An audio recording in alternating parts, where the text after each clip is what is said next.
all your photo, video, and voiceover needs, check out the fine folks at Blueberry Productions. They will take good care of you. If you don't believe me, you can see for yourself. Check out their work at blueberryproductions.tv, the Facebook page, Blueberry Productions, also a Vimeo page, a YouTube page, and it's Blueberry, BLUBERRY, Prod on Twitter. Check them out today. Blueberry Productions, great people, great work, great service. Hey there, your yard took a real beating this summer. Luckily, Scott's Turf Builder Winter Guard has your back. Just feed your grass with Scott's again this fall when the air is cool and the soil is warm. It's the perfect time to give your lawn a boost. If you do, Winter Guard will give your yard the nourishment it needs to help weak, thin grass recover and support root growth, giving you a greener, more resilient lawn both now and next spring. Guaranteed. Grab a bag of Scott's Turf Builder Winter Guard today. You'll be back to barbecuing in no time. This is a Scott's Yard. Hey parents, we all try to be extra careful with our children in the car, but then we get an important call or text. Remember, our children are watching. Make every drive a good example. Be in the zone. Turn off your phone. Visit childrenshospital.vanderbilt.org/BITZ to learn more about our teen driver safety program. Brought to you by Monroe Carroll Jr. Children's Hospital at Vanderbilt, the Ford Motor Company Fund, and the Allstate Foundation. Hello, my name is Travis Williams, President and CEO of Academics and Athletic Consulting, focusing on educating and empowering tomorrow's collegiate athletic leaders. My passion is for the education and genuine concern and care for today's student athlete. It's the centerpiece of my life's work. A college education, both in and out of the classroom, is a truly rewarding benefit. For more information on AAC, you can go to www.academicsandathleticsconsulting.com. Once again, www.academicsandathleticsconsulting.com. Or you can follow me on Facebook at Academics and Athletic Consulting, or Twitter at Coach TWill24, or Instagram Travis L. Williams 24. Or you can call me at 404-542-6079. Once again, AAC is very proud to partner with J.R. McHenry of the Bossman Radio Show, covering sports and entertainment across the country. Please tune in weekly for informative, entertaining, and expert analysis on today's sports and entertainment topics. Thank you.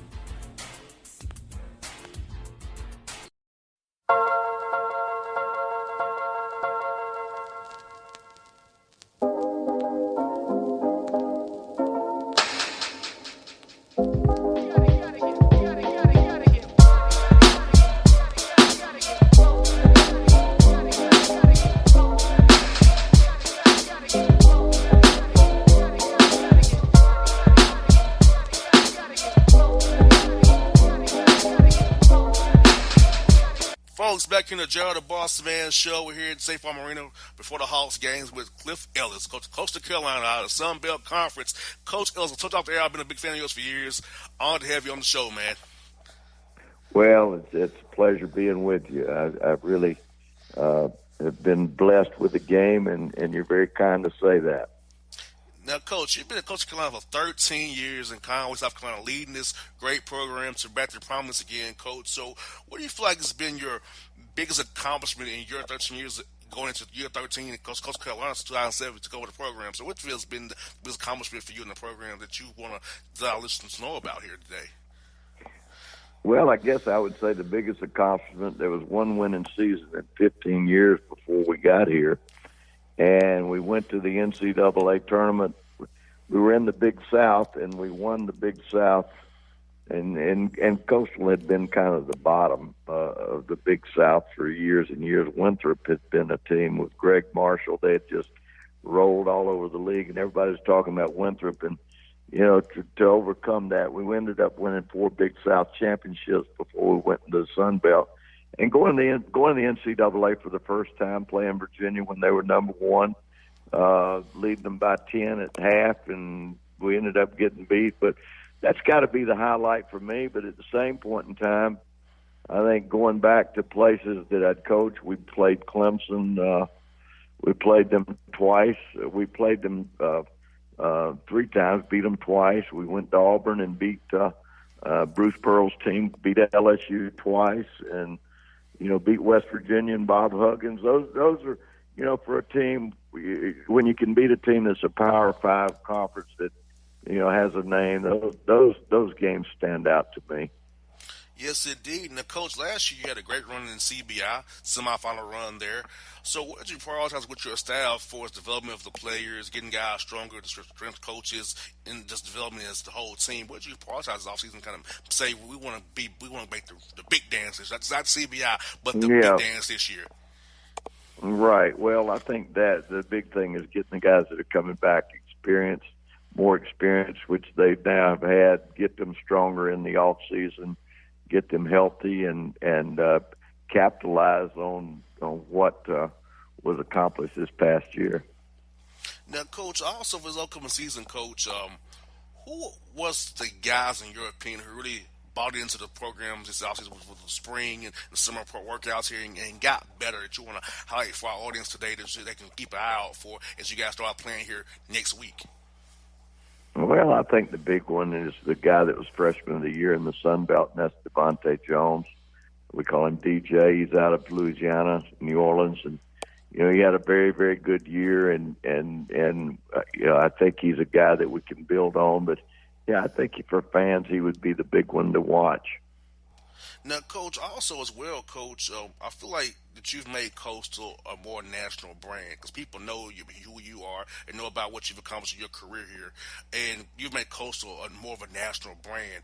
And you feel like with the Sun Belt Conference going from Texas all the way over to the coastline to where you all at, that you can pretty much recruit the whole South and find players to come that fits what you want to build and guys who fit what you want, how you want to play going forward. Yeah, well, I think contact is the big key, but kids want to be seen. And when you have a broad spectrum like the Sun Belt and can span from, like you said, Texas to the Carolinas, it gives you a broad base and it gives you some identity. You're not localized as we were in the Big South, and I think that that certainly helps our recruiting and gives us a bigger base. And I also feel like you can get guys 6 different ways. You can get to go to high school senior route, prep school route, JUCO route, transfer route, grad transfer, or international kid if you wanted to. Well, that's right. I think that you have to be innovative in this area, in this arena. There's a lot of very, very good basketball players that are out there, and the Power Fives, the SEC, the SEC. Teams in our arena and area, they're going to get the top flight kids, but there are so many good players. And if you just kind of broaden your spectrum, you may be able to find that guy that can compete with those guys. And, Coach, what's the kind of young man you want to recruit? I like to ask Coach that question because what kind of young man do you want to have on your team and in your program that represents Coastal Carolina the right way? Well, I think character is involved with everything because if the guy doesn't have character, a lot of times they're not going to make it, and you don't want to waste a scholarship, if that character is not what it is, because you got to have somebody that's willing to do the academic work. You got to and wants to do it, and somebody that's going to do the right things off the floor. You got that right, Coach, and I feel like as well. I feel like young men need to also prioritize that degree. I know you want to play ball, but you also want to get that degree. And I talk to young men around here when I go to school and talk to young men. I try to emphasize that a degree is important. You want to master your skill, basketball, football, whatever it may be. But you may not go pro in that. That's a small probability. So you need to get that degree at the end of that career as well. Well, I don't think there's any doubt about that. And I tell our guys, I said, even if you're able, and I've coached a lot of professional basketball players, NBA and in Europe and East and West part of the world. And the average lifespan for a professional player is 3 years. So even if they were to make it, which you hope that they do, in this day and time, there's a lot of opportunities. They're still at such a young age when they get through, so you can't bank on basketball to carry you for the rest of your life. You got that right, Coach. Now let's look at your schedule, Coach. I see some quality non-conference matchups, mid-major matchups, and then zip tournament you're going to play in. So if you could, just tell us, our listeners, a little bit about your non-conference schedule and how you went about putting that schedule about for your team for you getting the Sun Belt play here in January. Well, it's pretty tough. You got Campbell, who lost in the NIT last year. They had a player by the name of Clemens that went in the NBA. A lot of people wouldn't know their name, but they've been very good. Northern Kentucky, team that gave Kentucky a scare a couple of years ago in the NCAA tournament. People may remember Darren Horn. He's their head basketball coach. It's there now. I think the big event for us is going to be an ESPN event. It's just going to be nationwide, where we've got a tournament at our place where Utah, we open with Utah, but Villanova's coming, Mississippi State is coming, Baylor's coming. You just got a wide range of teams that can play. Tulane, Ron Hunter's team is coming, Ohio. Just a great tournament. So anytime you can have that coming to your place, it's a big event. And ESPN is covering the entire gamut. So we feel like from November 21st, 22nd through 24th, that whole weekend, ESPN is going to be over just all over our campus, looking at not only our games but every game that's there. We were very fortunate that we were able to get this tournament. Unfortunately for people in Puerto Rico, that's where the Puerto Rican Invitational was, and then when the hurricanes came a couple of years ago and wiped it out, we're a coastal area, so they needed to get somewhere quick. And Pete Dirks, who's programming guy, number 2 guy at ESPN, he and I have been friends for a long time, and they were in a panic and needed a place to move it, and they wanted a coastal area and asked if we'd be interested. And I said, well, absolutely. So our athletic director and our president and, the chamber in the city bought into it, and it's really becoming a national event. Yes, indeed. Now, Coach, I know you mentioned Ron Hunter. I had on Mark Byance the other week. He talked about he's glad he don't deal with that zone twice a year now. How was it to face Ron Hunter's zone? Because I'll tell Coach will tell me all the time they want to need at least a 2-day prep for Ron's zone. They didn't want to play him on a 1-day prep. Well, it's Ron has done a great job wherever he goes, and you've got a great coach now, but. The big thing with Ron was dealing with those players that were making the zone go. That was a big part of it. Yeah, you got that right. Yeah, you got that right. I tell you what, Coach. Many coaches will tell me all the time. Yeah, that zone was something else to deal with. I tell you, it really was. Yeah. And Coach, it's like Jimmy Boeheim's zone. Well, the zone's good. Those players in the zone, they should make it a lot better. You got that right. You got that right, Coach. I'll say off there a little bit. Like I said, I remember as being a ball boy when I was younger at the SEC tournament, man. And Coach, I saw you. I told you off there, man. I watched you with my dad on JP Sports. It's like, talk about a little bit those days when you was at Auburn, man, the SEC, those great years you had there, and the competition you played against them great coaches and how the league was just booming in those 90s and those mid-2000s when you was in that league, actually. Well, they were big games. You had Nolan Richardson at Arkansas. You had Rick Pitino and then Tubby Smith at Kentucky. And, just so many. Dale Brown at LSU. Those were just some days that were just special, and I've always enjoyed the competition of the SEC, and I enjoyed the competition of the ACC when I was at Clemson. Just a great time in my life, a treasure, and those were competitive years, and we saw the SEC grow into prominence. We all know that the SEC was built and pretty much founded still. The king is football, but basketball has shown that it has had its special place in the SEC, and so many great teams come out of there, and it's still a great league. But I sure enjoyed my 10 years. Well, Coach, what I love about this season is like we don't have a team here in Atlanta, but we're close enough to Knoxville, to Columbia, to Auburn, Tuscaloosa, and see these teams play. And my dad made a point Yeah. to take me to see these different coaches, see different teams play. Because my dad was a coach Right. himself in high school, so my dad made a Right. point to show me different experiences. Go to Nashville to see Vanderbilt Memorial Gym. Now, coaching Oh, there yeah. had to be weird. Coaching half Bill Well, on the baseline there. yeah. But Vanderbilt was tough. That was totally different. You had your team half the game. I mean, when they went to the other end of the court, you had no control. When they came to your end of the court, that was a different game. That was totally a different game because, you don't coach on the baseline anywhere else. And, when they're there on your side, whether it's offense or defense, you've got them. But when they go the other end, man, they're on their own. You get that right. And then, the other thing is the fans there are so strong when they come to your end. You're right there on the baseline, and those people in the baseline area, they try to drown you out so that so your players can't hear you because they're not.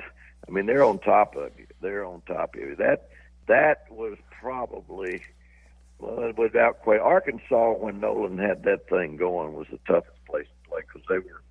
I mean, that was 20,000 people just you couldn't hear.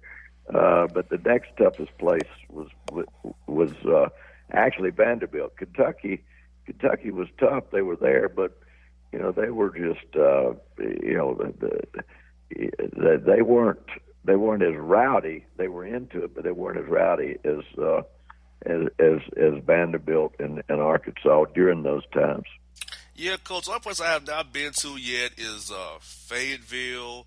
I haven't been to the New Ole Miss. I haven't been to Mississippi State yet, and Gainesville. I've been everywhere else except for Missouri. I haven't been to Missouri yet, or A&M. But in the original 12, I won't miss a few of them. But my dad made a point, Coach, to take me to all of those places because he said, "How about we go rather watch TV? Why don't we go to it? I see ourselves and watch it on TV." I said, "That's cool, Dad. Let's do that." So that's what he did for me. You had Coach. a great dad. You had a great dad. That's wonderful that he did that. Took time with you.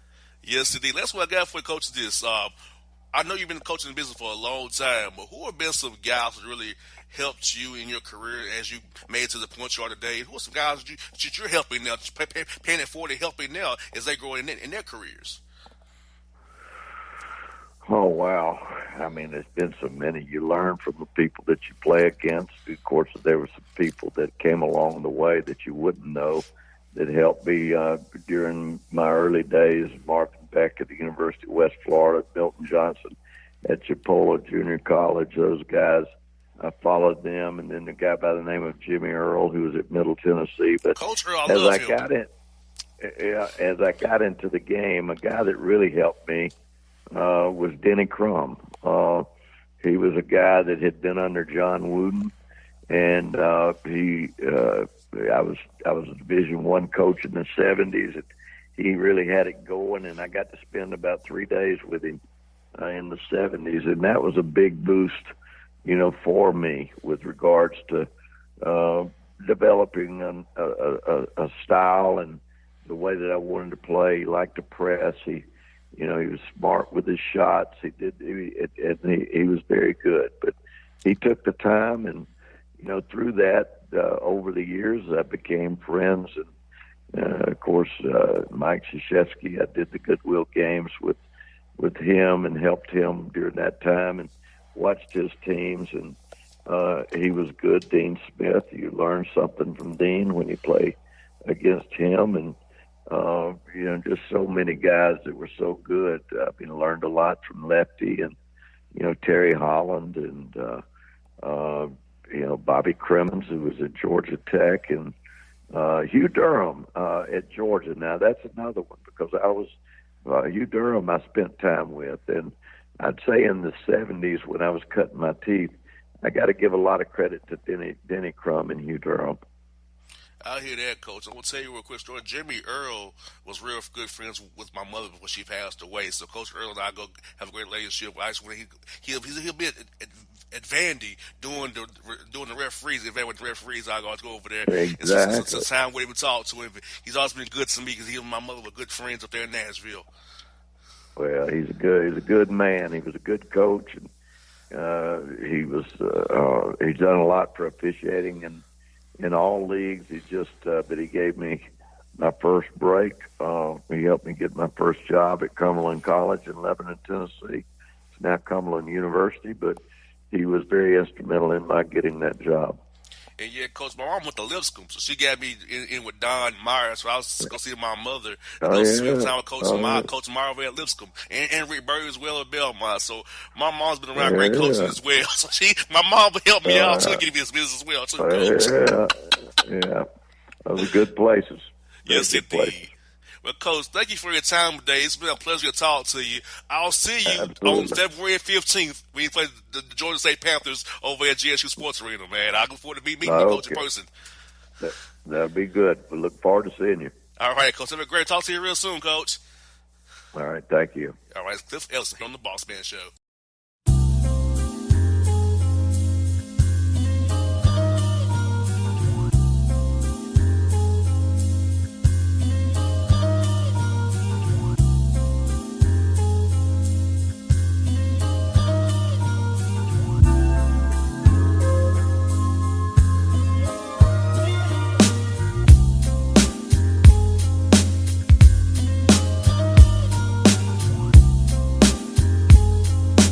Hip-hop fans, I got a great album for you.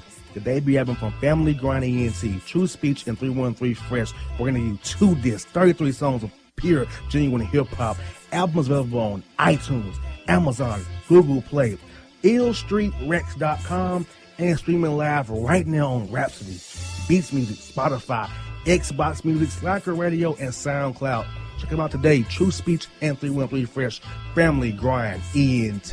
Believe in it, get it. A gorgeous tan from Suntan City gives you an inner glow that relights the fire when you run into your first crush. Vicky, who was that? An old boyfriend. Lucky you just tanned at Suntan City. Lucky he's single. We're doing lunch tomorrow. Won't be single for long then. During Tour of the City, try all 5 tans, including spray tan, for just $4.99. Restrictions may apply. Click to buy now. Suntan City, let yourself shine. When you're a teen, you finally get to make some of your own decisions. Who are you going to hang out with? What do you want to be? Are you going to glance at that text while driving? Remember, a split second is all it takes for something tragic to happen. Be in the zone. Turn off your phone. Visit childrenshospital.vanderbilt.org/BITZ to learn more about our teen driver safety program. Brought to you by Monroe Carroll Jr. Children's Hospital at Vanderbilt, the Ford Motor Company Fund, and the Allstate Foundation. It's maybe the night that my dreams might let me know. All the stars are closer. All the stars are closer. Tell me what you gonna do to me. Confrontation ain't nothing new to me. You could bring a bullet, bring a sword, bring a morgue, but you can't bring the truth to me. Alexa, play Kendrick Lamar and SZA. Okay. Maybe the night that my dreams might let me know. All the stars are closer. With Amazon Music, a voice is all you need. Get tens of millions of songs. Download the Amazon Music app today. Yeah, it's your man JC, the host with the most, baby, and it goes down each and every Saturday night right here in the city of Memphis. That's right, y'all. It goes down at Clicks Sports Bar Memphis, baby. 3705 Malco Way, Memphis, Tennessee, 38125. Come out and join us, the Three Kings, each and every Saturday night for the livest karaoke in the city. Everybody gets in free till 10 p.m. Only $5 after. Great food. We got drink specials. We got all kind of games, man. We got the pool tables popping. Whatever you want, we got you, man. Come on out. Have a good time with us each and every Saturday night. That's Clicks Sports Bar, Memphis.